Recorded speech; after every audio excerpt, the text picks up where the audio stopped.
Hello बच्चों, welcome back to my YouTube channel. बच्चों, आज के वीडियो में हम लोग स्टडी करेंगे कुछ इम्पॉर्टेंट क्वेश्चंस के बारे में।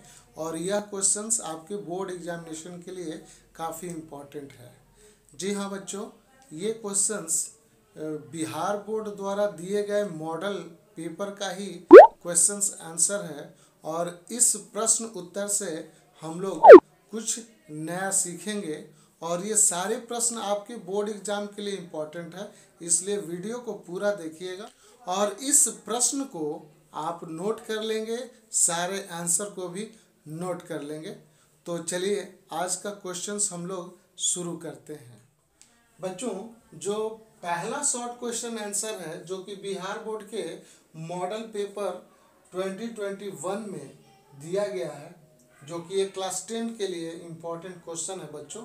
तो पहला जो क्वेश्चन है आपका, जो कि मॉडल पेपर में है, क्वेश्चन नंबर 11 है, संतुलित रासायनिक समीकरण क्या है, इसका एक उदाहरण दें। तो बच्चों, हम लोगों ने स्टडी किया है कि रासायनिक समीकरण क्या है, और उस रासायनिक समीकरण में दो तरह के समीकरण आते हैं। यानी हम ये कहें बच्चों कि रासायनिक समीकरण दो प्रकार का होता है। एक होता है संतुलित समीकरण, दूसरा होता है असंतुलित समीकरण। यानी संतुलित समीकरण वह रासायनिक समीकरण है जिसमें अभिकारक एवं प्रतिफलों में उपस्थित विभिन्न तत्वों के परमाणुओं की संख्या समान होते हैं। यानी बच्चों, वह रासायनिक समीकरण जिसमें अभिकारक एवं प्रतिफलों में उपस्थित विभिन्न तत्वों के परमाणुओं की संख्या समान होते हैं, ऐसे समीकरण क्या कहलाते हैं? संतुलित रासायनिक समीकरण। हम ये कह सकते हैं कि रासायनिक समीकरण को यदि संकेतों एवं सूत्रों की सहायता से निरूपण किया जाए तो वह रासायनिक समीकरण कहलाता है। और बच्चों, यदि अभिकारक और प्रतिफलों में उपस्थित विभिन्न तत्वों के परमाणुओं की संख्या दोनों तरफ बराबर हो जाती हैं, ऐसे समीकरण को हम लोग संतुलित समीकरण कहते हैं। तो बच्चों, हम लोगों ने एक उदाहरण लिया है जो कि कॉमन एग्जाम्पल है। ये जो उदाहरण लिया गया है, ये उदासीनीकरण अभिक्रिया से लिया गया है। बच्चों, हम सभी जानते हैं कि उदासीनीकरण अभिक्रिया में अम्ल और क्षार आपस में अभिक्रिया करके लवण और जल बनाते हैं। तो बच्चों, हमने यहाँ सल्फ्यूरिक अम्ल लिया है और सोडियम हाइड्रोक्साइड लिया है। इन दोनों की अभिक्रिया कराने पर सोडियम सल्फेट और जल का निर्माण होता है। तो बच्चों, अगर हम लेफ्ट हैंड साइड में देखें, बाएं भाग में देखें, तो इस बाएं भाग में जितने भी तत्व या जितने भी रासायनिक यौगिक यहाँ उपस्थित हैं, ये सभी अभिकारक कहलाते हैं। सल्फ्यूरिक अम्ल भी अभिकारक है, सोडियम हाइड्रोक्साइड भी अभिकारक है। तो अब हम लोग देखेंगे कि प्रतिफल में कौन कौन से उत्पाद बन रहे हैं। तो यहाँ सोडियम सल्फेट बन रहा है और जल बन रहा है। तो बच्चों, अब हमने इसे संतुलित किया है। तो संतुलित किया है तो कैसे किया है? तो आप देख लो, इधर हमारे बाएं तरफ जो हाइड्रोजन की संख्या है वो 4 है। तो हाइड्रोजन यहाँ पे ऑलरेडी पहले से 2 दिया गया था, H2SO4 में 2 हाइड्रोजन होता ही है। इसके बाद यहाँ पे हमने 2 से मल्टीप्लाई कर दिया है, 2 का गुणक लगा दिया है। क्यों लगा दिया है? क्योंकि यहाँ पे हाइड्रोजन, हमारे पास जो हाइड्रोजन है इधर प्रतिफल में वो 4 है, यानी यहाँ भी 2 से गुणक करके हमने इसको 4 कर लिया।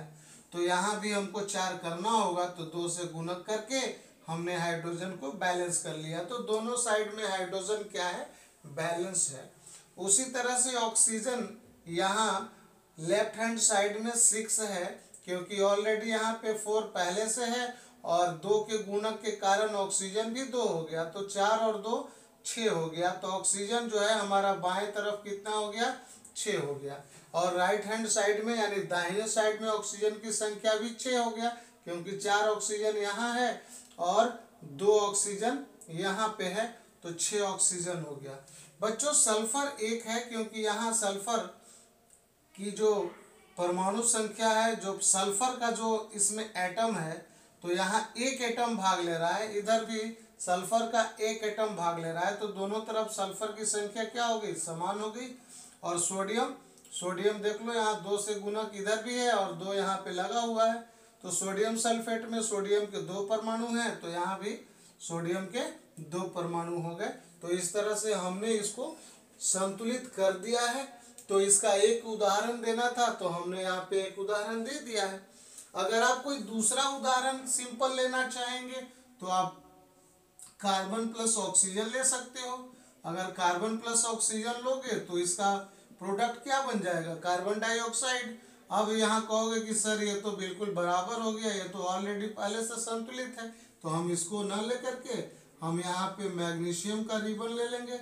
यानी मैग्नीशियम की अभिक्रिया ऑक्सीजन के उपस्थिति में कराई जाएगी। किससे, मैग्नीशियम को हम लोग जलाएंगे बच्चों ऑक्सीजन के उपस्थिति में, तो यहाँ क्या बन जाएगा, यहाँ पे मैग्नीशियम ऑक्साइड बन जाएगा। तो मैग्नीशियम ऑक्साइड बनेगा तो मैग्नीशियम ऑक्साइड को हम संतुलित करेंगे। यहाँ ऑक्सीजन 2 है तो यहाँ 2 से मल्टीप्लाई कर देंगे, तो 2 से मल्टीप्लाई किए तो मैग्नीशियम भी 2 हो गया, तो हम यहाँ मैग्नीशियम कर दिए।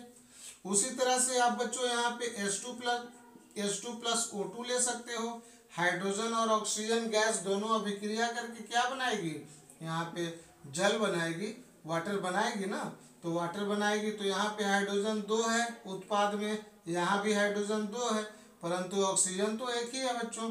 तो ऑक्सीजन को बराबर करने के लिए हमको यहाँ से 2 से मल्टीप्लाई करना होगा।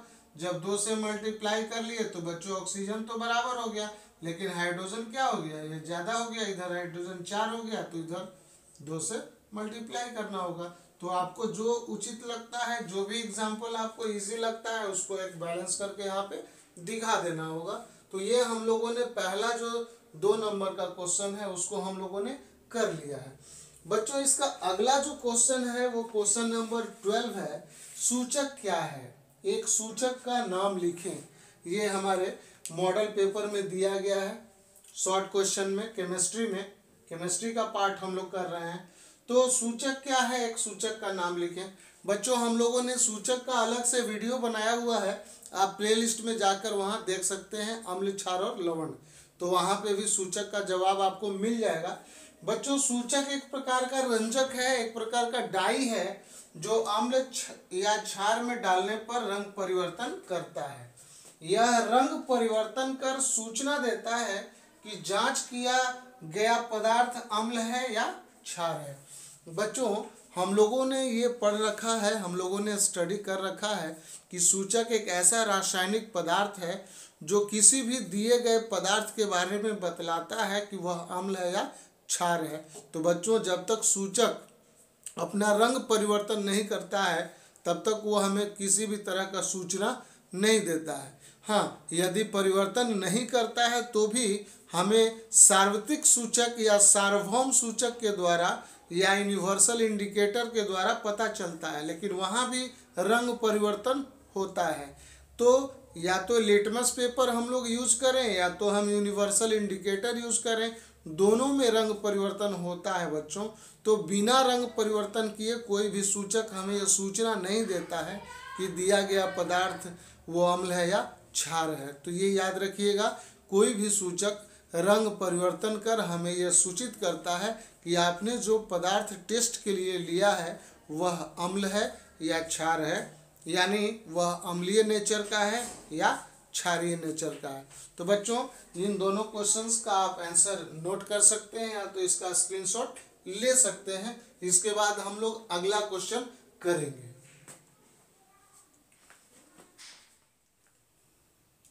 बच्चों अगला जो क्वेश्चन है वो क्वेश्चन है क्वेश्चन नंबर 13, ऑक्सीकारक क्या है। बच्चों ऑक्सीकारक को हम लोग अंग्रेजी में ऑक्सीडाइजिंग एजेंट कहते हैं। तो बच्चों हम सभी जानते हैं कि ऑक्सीकरण क्या होता है। ऑक्सीकरण एक ऐसी प्रक्रिया है जिसमें किसी भी तत्व या किसी भी रासायनिक पदार्थ के साथ ऑक्सीजन का संयोग होता है या उस रासायनिक पदार्थ से हाइड्रोजन का वियोग होता है। यानी किसी भी रासायनिक पदार्थ से या तो हाइड्रोजन का निष्कासन होता है या उस रासायनिक पदार्थ से हाइड्रोजन का संयोग होता है। इस प्रक्रिया को हम लोग ऑक्सीकरण कहते हैं। तो बच्चों, ऑक्सीकरण की प्रक्रिया में जो मदद करता है वह रासायनिक पदार्थ ऑक्सीकारक कहलाता है। तो बच्चों, इसकी परिभाषा है कि वह पदार्थ जो ऑक्सीकरण की क्रिया के लिए ऑक्सीजन प्रदान करता है या किसी रासायनिक पदार्थ से हाइड्रोजन निष्कासित करता है।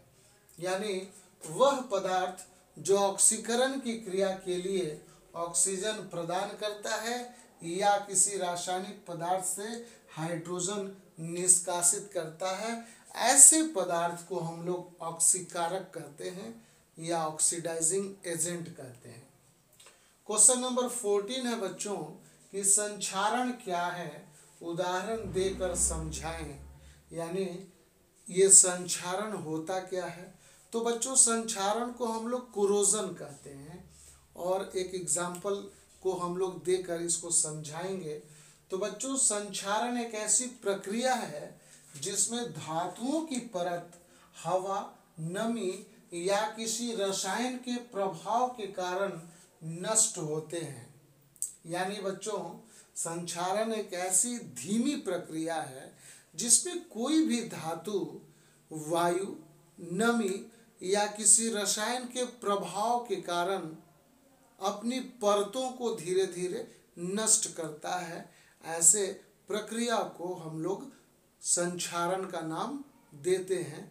तो यह संक्षारण हम लोग अपने दैनिक जीवन में भी देखते हैं।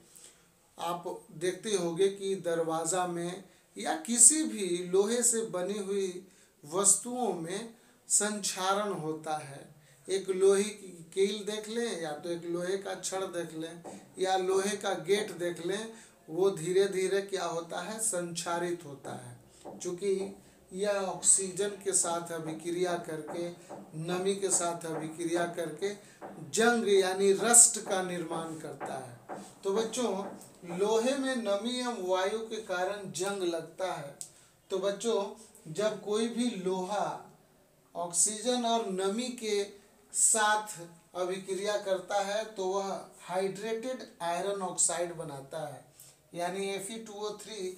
तो हम सभी पहले से जानते हैं कि ये आयरन ऑक्साइड होता है, लेकिन इसके साथ वाटर अटैच हो जाता है और इस फार्मूला को हम लोग जंग यानी रस्ट का नाम देते हैं। तो हाइड्रेटेड आयरन ऑक्साइड का निर्माण होने के कारण लोहा धीरे धीरे संक्षारित होता है। तो चलिए हम लोग अगला क्वेश्चन देखते हैं कि अगला कौन सा प्रश्न दिया गया है। इसको आप नोट कर लें बच्चों। अगला जो क्वेश्चन है वो है क्वेश्चन नंबर 15, निम्नांकित समीकरणों को संतुलित करें। तो पहला जो इक्वेशन दिया गया है, पहला जो समीकरण दिया गया है, उसमें बेरियम क्लोराइड और सल्फ्यूरिक अम्ल आपस में रिएक्ट करता है, आपस में अभिक्रिया करता है, तो बेरियम सल्फेट और हाइड्रोक्लोरिक अम्ल बनता है। तो बच्चों, इसको हम लोग बैलेंस करेंगे। और दूसरा जो समीकरण दिया गया है उसमें मैग्नीज ऑक्साइड और HCl हाइड्रोक्लोरिक अम्ल आपस में रिएक्ट करता है, तो मैग्नीज क्लोराइड के साथ साथ क्लोरीन गैस का निर्माण होता है और इसमें वाटर का भी फॉर्मेशन होता है। तो बच्चों, इसको हम लोग बैलेंस करेंगे। और बच्चों, बैलेंस यदि आपको नहीं आता है या बैलेंस में कोई आपको प्रॉब्लम आती है तो मेरे केमिस्ट्री का जो पहला वीडियो है उसका एक अलग प्लेलिस्ट होगा चैप्टर 1 का, जिसमें हम लोग स्टडी करते हैं रासायनिक अभिक्रिया एवं समीकरण। उस प्लेलिस्ट में जाकर आप ABCD मेथड से कैसे हम किसी भी असंतुलित समीकरण को संतुलित कर सकते हैं, इसकी विधि आपको बतलाई गई है। आप उस वीडियो को देखकर पूरा रासायनिक समीकरण संतुलित करने की विधि जान सकते हैं। तो चलिए इस दोनों इक्वेशन को, इस दोनों समीकरण को हम लोग संतुलित करते हैं। बच्चों, इस इक्वेशन में हम लोग देखेंगे कि सबसे पहले हमारे अभिकारक में हाइड्रोजन की संख्या 2 है, यहाँ हाइड्रोजन की संख्या तो 1 है। तो बच्चों हम क्यों ना हाइड्रोजन को बैलेंस करें, और इसके साथ साथ यहाँ क्लोरीन भी 2 है, तो हम अगर 2 से मल्टीप्लाई करते हैं तो हमारा हाइड्रोजन भी बैलेंस हो जाएगा और क्लोरीन भी बैलेंस हो जाएगा। तो बच्चों यहाँ हाइड्रोजन ऑलरेडी 2 बैलेंस हो चुका है और क्लोरीन भी 2 बैलेंस हो चुका है। तो बेरियम यहाँ अकेला है, यहाँ भी बेरियम अकेला है। सल्फर यहाँ पे अकेला है, यहाँ भी सल्फर अकेला है। ऑक्सीजन का जो एटम है वो 4 है टोटल, यहाँ भी ऑक्सीजन का एटम 4 है। तो ये पहला जो इक्वेशन है ये पूरी तरह से संतुलित है बच्चों। दूसरा इक्वेशन क्या है, मैग्नीज ऑक्साइड और HCl। यहाँ हम लोग देख लें तो यहाँ पे बच्चों क्लोरीन 2 जगह है, तो 2 और 2 4 क्लोरीन हो गया। यहाँ पे हमारे पास क्लोरीन खाली है, 1 क्लोरीन है, तो इसको अगर हम 4 से मल्टीप्लाई करेंगे बच्चों तो यहाँ पे क्लोरीन भी 4 हो गया, और यहाँ हमारा दोनों क्लोरीन को ऐड कर दिए तो क्लोरीन 4 हो गया। अब क्या बच गया, यहाँ हाइड्रोजन 4 है और यहाँ हाइड्रोजन को 4 करने के लिए हम 2 से मल्टीप्लाई कर देंगे। तो यहाँ पे हमारा हाइड्रोजन 2 2 4, यहाँ हाइड्रोजन 4 बैलेंस हो गया, क्लोरीन 4, यहाँ क्लोरीन 4, ऑक्सीजन यहाँ पे 2 हो गया बच्चों, तो यहाँ ऑलरेडी ऑक्सीजन बैलेंस्ड है। तो आप इस तरह से इस समीकरण को संतुलित कर सकते हैं। यदि कोई समीकरण को संतुलित करने में समस्या आती है तो आप मेरे वीडियो के प्लेलिस्ट में जाकर वहाँ रासायनिक अभिक्रिया समीकरण में वीडियो दिया गया है, आप वहाँ से सीख सकते हैं।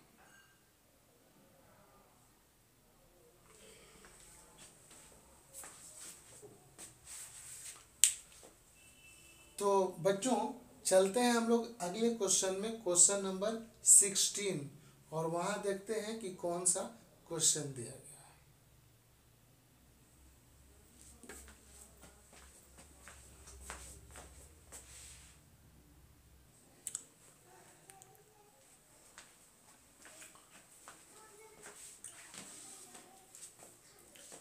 बच्चों क्वेश्चन नंबर 16 में है कि सहसंयोजन बंधन क्या है, 2 उदाहरण दें। तो बच्चों सहसंयोजन बंधन या सहसंयोजी बंधन वह बंधन है जिसमें 2 परमाणुओं के बीच इलेक्ट्रॉन का साझा होता है।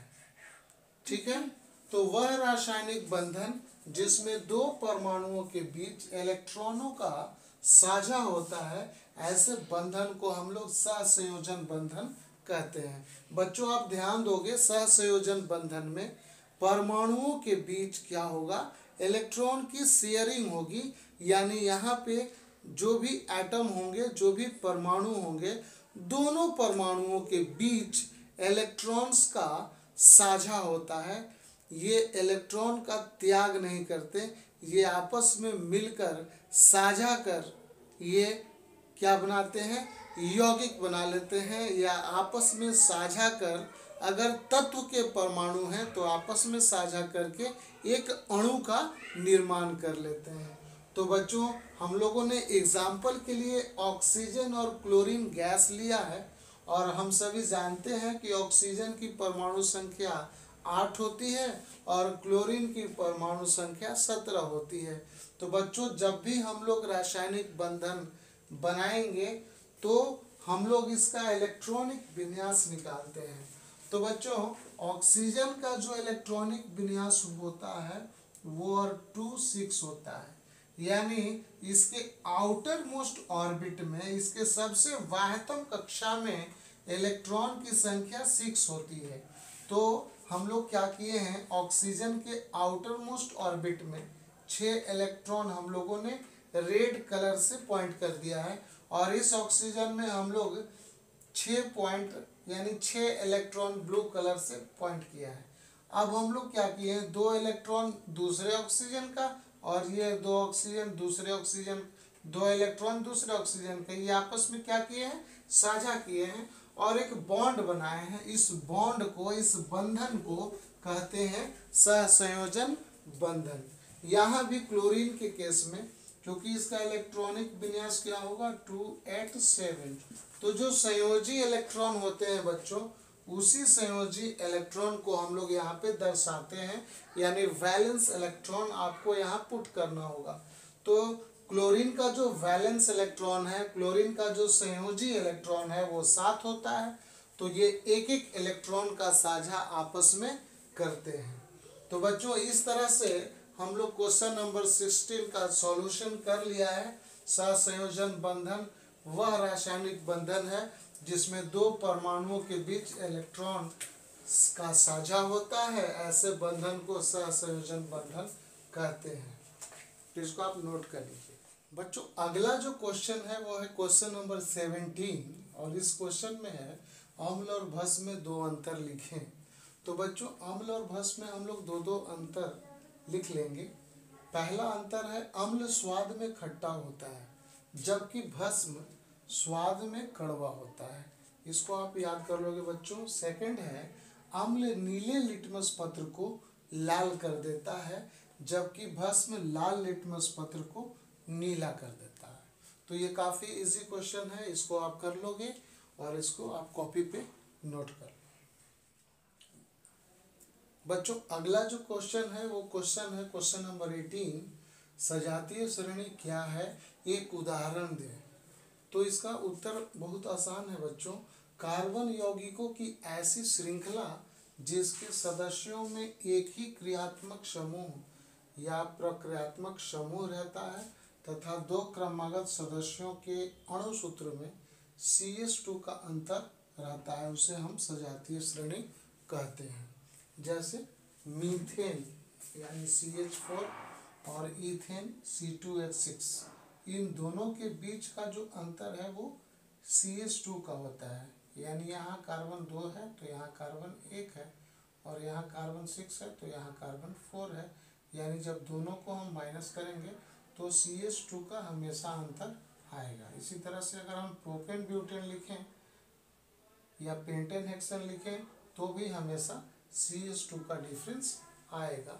तो ऐसे कार्बनिक यौगिकों की श्रृंखला जिसके सदस्यों में एक ही क्रियात्मक समूह या प्रक्रियात्मक समूह रहता है तथा दो क्रमागत सदस्यों के अणु सूत्र में CH2 का अंतर रहता है, उसे हम सजातीय श्रेणी कहते हैं।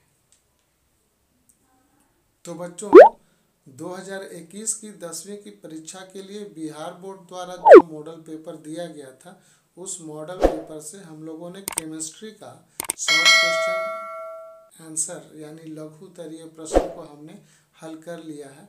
तो बच्चों ये एग्ज़ाम में आपके लिए काफ़ी इम्पोर्टेंट है, तो वीडियो को पूरा देखिए और सभी प्रश्नों को अभ्यास जरूर कीजिए। तो मिलते हैं हम लोग अगले वीडियो में, तब तक के लिए धन्यवाद।